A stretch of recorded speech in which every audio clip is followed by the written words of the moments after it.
আসলাম Y মানিকবান্ডার থেকে, কিন্তু ওইদিকে রাস্তা তো নতুন হয়েছে, কিন্তু ওই রাস্তা 2 দিনে শেষ হয়ে গেছে। পুরা ছোট গাড়ি বড় গাড়ি যেতে অসুবিধা, পুরা একদম কয়েকটা জায়গা তো এরকম হয়েছে অবস্থা।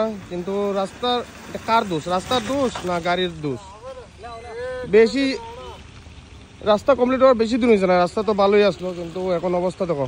বর্তমানে অবস্থা তো মানিকবান্ডার থেকে অল্প আগে হই। যাও যাও 1 কিলোমিটার হইব মানিকবান্ডার থেকে খালি পারাইছি, এই দেখো অবস্থা।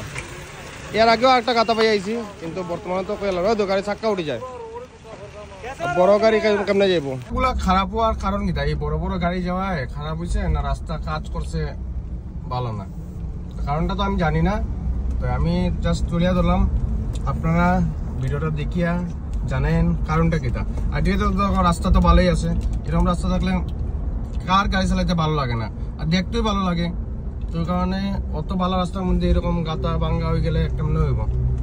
তো ওই কারণে রাস্তা ঠিক বানাইছে না, বড় বড় লোড, বেশি লোড গাড়ি চলে। ওইটা আপনারা কমেন্টে জানেন তো কারণটা কি, তাই রাস্তা ভাঙ্গার, নতুন রাস্তা ভাঙ্গার।